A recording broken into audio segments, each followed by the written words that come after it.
ladies and gents, welcome to War Thunder with Mags, and welcome aboard the F8F-1 Bearcat.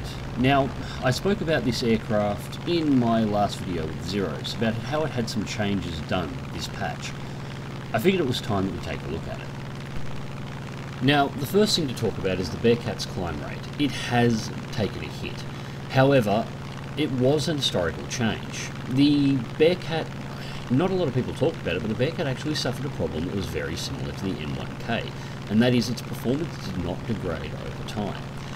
Now, the Bearcat is naval based, so unlike its land-based brethren that have a large access to extremely long runways, the Bearcat takes off from a carrier, so its engine is tuned to develop power almost from the word go on takeoff. Historically, the Bearcats would retain that engine power and actually increase during its climb up until around 10,000 feet. Once it exceeded 10,000 feet, it would suffer a very gradual degradation in performance until it hit around 18,000 feet, or its optimal. Once it hit that point, that was the high wall for the Bearcat. Exceeding that altitude would suffer massive performance losses in the engine. Now, previous to patch 1.39, this degradation in performance never happened. The Bearcat developed full power on takeoff and retained full power and full energy retention all the way up to its maximum altitude of around 25,000 feet. This meant the Bearcat was overperforming in the climb area, why it wasn't as major an issue as an aircraft like the N1K, as its initial climb performance was nowhere near as good as the N1K's, it was still a problem in terms of historical accuracy, and it was a problem in terms of gameplay. It made the Bearcats too good. The part of the reason why the Bearcat F8F-1 received a lowering to battle rating 5.7 in this patch is because that has been corrected. It's no longer able to get to the highest point in the battlefield faster than anybody else and sit there ready to use its incredible dive capacity in order to kill everything beneath it. Now, in this battle, my aircraft has one of the lowest BR ratings. The enemy team consists of a KI-200 that just passed over the top of me and is moving off to the side that I'm monitoring at the moment. KI-84 highs, the top level KI-84 and N1Ks, as well as a G8. Now I'm just preparing to engage this KI-84. It is closing in on me fast, but I am keeping a close look over my back. I do not want that KI-200 sneaking in on me and getting a shot. Roll over and push it into a dive roll, pass underneath the KI-84's guns and then snap turn around. Aileron roll to fall in on its tail and begin my turn. And this brings about the second thing that was changed with the Bearcat in this patch. Another thing that it wasn't reflected on its historical capabilities. The F8F is a post-war fighter, but only just. It was designed and prototyped right during the end of the Pacific Theater, and its specific design profile, the American Navy wanted an aircraft that was faster and more powerful than anything the Japanese had in terms of engine performance, had more firepower than they did, but was equal on manoeuvrability. It was an aircraft that was deliberately built to counter things like the A6M5s, the final modifications of them, and the N1K. As a result, it had to be built extremely manoeuvrable, and the aircraft that we saw previously in the game was not. It flew like a slightly more manoeuvrable P-51. That was the second change that was made in this patch, and it is amazing now. This plane, it manoeuvres very close to the capabilities of an E1K or a Zero. It turns beautifully. It's actually dangerous to turn too fast because you will bleed a lot of speed in a real hurry. The turn is so tight. This does mean, however, with its incredible engine performance, that you can run down most aircraft and then engage them in a turn fight and win. Now I got a burst into this KI-84, and I'm just beginning to follow him around. Being a KI-84 high, that's twin 20mm cannons, twin 30mm cannons. I do not want him on my tail, so I'm just keeping myself to the rear. Now you can see here my aim with the 50 cals is not particularly great. I'm really back to being used to firing 20mm cannons. That's my forte in terms of air weaponry. So I'm actually readjusting for the usage of the MGs here, getting used to their fall-offs. Now the KI-84 is capable of outrunning the Bearcat in a straight flight. Oh, and there's the burst. Light him on fire. Now, I do not follow him here to kill him. I assume the fire is going to do the job for me, and it almost bites me in the arse later. as the fire doesn't end up killing him, and I have to have a second round with him soon enough. KI-200 incoming. Again, I missed the lead shot on him there, but I was more working the rudder, trying to sidestep his position and his guns. The KI-84s being tailless don't have a particularly great yaw rate, and I didn't want him getting those 30mm on me. Luckily, while our team didn't manage to put any good solid hits into him, we have managed to run him out of fuel. He's been running full throttle for 4 minutes, he's burnt out, and right now he's in a dive with no engine. He's only operating on glide. He's about to smack into the ocean, so the KI-200 is out of the game. Now just keeping a watch on the KI-200 to make sure it goes in, and then I check my tail, and there's the Hayate. Immediately going to a snap turn.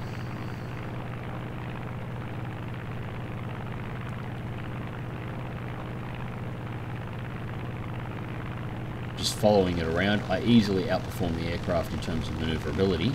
Its speed is the issue. The KI-84s this patch, now they've had their FMs, well, they're not perfect, but corrected, are actually probably the most dangerous aircraft the Bearcat can run into, because why the Bearcat is now easily able to outmaneuver the KI-84s, they're like fighting Mustangs. They are incredibly fast. The Bearcat is no longer able to catch them in flight. When flown correctly by experienced hands, they can be extremely dangerous, boom and zooming American fighters. Now the M1K and the KI-200 are out, while the other KI-84 has been taken out as well. This is the last fighter on the enemy team, so even though I'm not going to catch him, I want to stay close. Just checked my tail as I saw a dot on radar, and Shoji is behind me, and in typical AI fashion, his A6M3 is actually catching me at 470 kilometers an hour. The KI-84 makes its turn, attempts to make a pass again. I just duck underneath it. You should never head on with something like that. That's twin 20mm and twin 30mm of pain. A head on will result in your death almost every single time. Push it into a dive and re-hit wet. As you can see, the KI-84 is pulling out of range. I'm not trying to catch him, I just want to get my airspeed up so I can burst climb and keep an altitude advantage on him at all times. He is going to have to turn and fight eventually, or he's going to get into a position where he is going to have to go into battle, and when I do run into that situation, I want to be at a higher altitude, just to give me that little bit of extra energy that I'm going to need to pull in on him while he's likely trying to run. Just do a quick tab check, confirming the KI-84 and the G8 are all that's left on this match, but I only have that Bearcat 1B as an ally left. Everybody else is dead, barring 3 AI on the enemy team, which I'm not really concerned about yet. Now I have taken a slight clip from flak here, it's causing me a problem. While the Bearcat's engine is air-cooled, it still uses oil like everything else, and I've taken a hit and I'm leaking oil. When the Bearcat starts suffering oil leaks, it has issues with oil overheating. So I have to be very wary of WEP usage here. And here's where I use that dive that I was keeping. Dropping around, I have the energy, get a good hit in, and I've shattered his left-hand side control surfaces. He's listing heavily, he's unable to keep altitude, and he's going to go into the drink. Fire a few more shots just to make sure he stays down this time, because he survived the fire last, but there's a kill. However, at this point I'm trapped in the middle of the enemy fleet, and I'm surrounded by flak and anti-aircraft fire, so I'm putting this thing on the deck to get as far beneath it as I can. I'm constantly jinking the plane. I'm going to take a shot at strafing this landing craft if I can get there before the shore defences take it out. But nope, that gets taken out. I'm just constantly moving the controls around. I've found in this patch why AAA is incredibly devastating in 1.39. If you fly continuously in a straight line, you will get hit. If you jink around just a little bit, it seems to throw off the AI's ability to aim. As a result, you tend to take less hits. You may get close clips, but nothing that should critically one-shot your plane. Now, Shoji's back in, and he's back up to his old tricks, closing in on me in his A6M3 using his Super Starship flight models that the AIs get. I'm going to have to deal with him now, otherwise he's going to follow me all the way back to the carrier, and he's likely going to get a shot into me. Into a brake turn. shoots over, go into a climb turn, drop the throttle back, let gravity slow the plane to tighten my turn. The AI goes into a climb. I hit the WEP here. I didn't particularly want to because it's immediately going to cook my engine with the oil leak that I've got. Take the lead. First shot, too much lead. I was aiming for 20mm cannons. Shorten it up. Critical hit across the surface. Take out his elevator controls. Roll over to follow. Just make sure he is in a dive and is going to go down. AIs have a bad habit of coming back and getting you later. Nope, he's out. Second kill. And I'm free to move. Now the G8 is circling around the top of our fleet at the moment. Now he's deployed all his bombs, he's taken out one of our carriers, our second carrier is all that's remaining, but he has nothing left and nowhere to rearm. So the second carrier is at no risk. Being the last aircraft in his team besides AI, moving any lower than he currently is will put that large, very easy to hit, very slow moving aircraft directly into the fleet's main anti-aircraft and flak fire. It's not optimal for him to do that. So he's just circling and hoping he can get those 20mm cannons on one of us as we're going into land. The other Bearcat has gone in for ammo and is on the deck now. Now I need to put this thing down. With the oil leak as it stands, this thing is going to stay overheated even at 80% throttle, and I really need access to 100 and WEP if I'm going to engage that G8. So I'm just letting him know I am going to come in for a landing, but I'm going to stay at altitude just in case the G8 tries anything stupid while he's on the carrier deck, and let him take off before I make my move to land. Now this is something that a lot of players disregard. Now, I'm assuming that G8 is out of bombs. However, if it has one left, and me and that other F8F would put down on the carrier deck at the same time, a single bomb drop would win this match. We have no AI to drag this match out any longer. He'd kill both of us there. Even if he is out of bombs, with both of us on the carrier deck, all he would need to do is put his G8 into a dive at about 500 metres over the top of the carrier and use his tail guns to strafe us both out while we're on that carrier, and it would be classed as a loss, both all aircraft lost. And even if he takes critical flak fire during this time, he has AI to prevent his ticket counter from going down. We would lose the battle. I've seen so many good matches lost because players assume they're in a position where they can't lose and they all go down to land at once and the team gets wiped out on the runway by a single aircraft that just does everything right.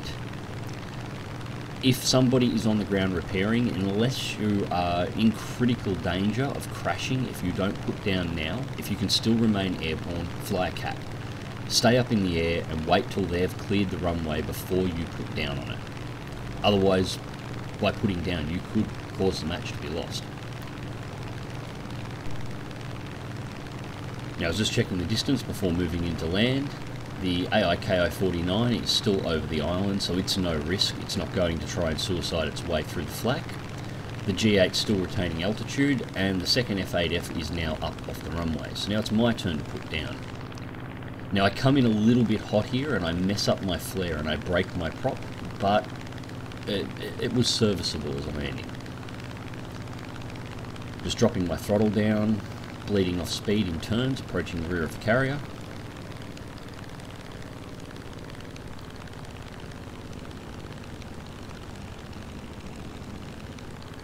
Time to line up. Pull the throttle back a little bit more, landing gear down and flaps to landing.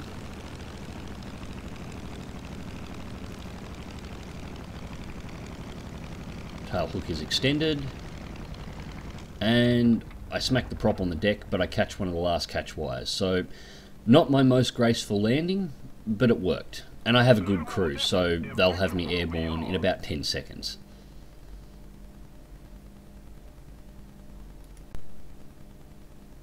Now the G8 seems to be flying away, so I'm at no risk of being strafed out on the runway. I think he's cleared out now. He's seen that the other F8F has gotten off the runway. He's trying to pull back into cover area with the AI. However, the second F8F is going about cleaning the AI up in the match straight away. So, second carrier takeoff. Only thing left is the G8. Now, it's a dangerous, dangerous bomber. My personal experience with it is it flies like crap, but it does carry 3 20mm machine guns, or 3 20mm cannons in its tail.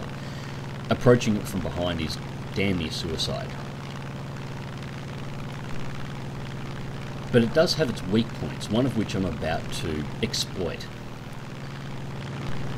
Now about 4 or 5 minutes has passed, and I'm finally in a position where I can move on the G8. Now I begin my first pass. My initial plan was to try and strafe out the tail gunners. Now I get some hits, and I do take out one, but its defensive fires come on, and I cannot afford to stay there. Those 20mm cannons, if they get a direct hit on me, will cripple my aircraft. The 1B tells me not to attack from behind, and then goes and does exactly the same thing and winds up taking his engine out. And thankfully he doesn't crash before the end of the match, so he manages to stay this one alive. And it was this point I went, nah, even though I don't have cannons, I've never done this before with MGs. But I'm going to exploit the one weakness the G8 has, and that is the G8 has no coverage from directly beneath it. Those 20mm cannons only cover an arc about 90 degrees behind the aircraft. If you come straight underneath the belly, there are no defensive gunners that can hit you. So I keep the throttle on, put straight into a vertical, come straight up from underneath, and the intention is to try and hit one of the engines, and there it is. Immediately roll out, so I'm going to pull into the tail arc. Thankfully it's going into a dive, so while it does take some shots in my direction, he never had an angle available in order to hit me. The fire goes out almost straight away, but it's done its work. It's blown that engine, it's taken out his control surfaces, it's blackened his wing, and it's forced him into an uncontrollable dive. And from this point it was simply a matter of following down to make sure the kill was secured and he slammed into the ocean. The other F8F takes some desperate shots trying to get a hit in before he goes down, but he's lost total engine control. And there's the kill. Now the other F8F does panic a little here, trying to work out whether or not he's able to land the aircraft, and I just remind him, look, just keep it in a glide, their AI is down, the ticket counter's about to go down, and the match is about to end. Just keep it in the air and we win. So let's go through to the results. So the results for the match. First place on the team with 3 kills, 2 player and 1 AI. Final blow, Terror of the Sky and Bulletproof. 73,660 Silver Lions, 6,480 mod research points, and 14,254 aircraft research points on a premium account on a double. And that was enough XP to finally get around to finishing the cover. Now I only have the G-suit and the bomb pylons, which I'll never use on the Bearcat, left to unlock to fully elite the aircraft. So, the F8F. Despite fears, it's not as nerfed as people believe it is. As a matter of fact, I actually prefer the flight model in this format. The old one flew a lot like a slightly more manoeuvrable P-51 Mustang. This feels like what you would expect of a extremely high-end Pacific naval fighter. The climb rate, while nowhere near what it once was, is still not bad, and the extra manoeuvrability it now has means you can engage Japanese fighters on their own terms and have a chance of winning. I really, really do like the way this aircraft has turned out in patch 1.39. Now on a personal note, I'd just like to say thank you to all my new subs. The sudden influx surprised the hell out of me. I went to work, came back at the end of the day, found a post on Reddit and found that I had jumped from around 550 subs to almost over 1,000, and in fact now have passed 1,000. I was blown away by this, and I'm really happy that so many people are enjoying my content. You actually all came in so fast that you broke my YouTube channel.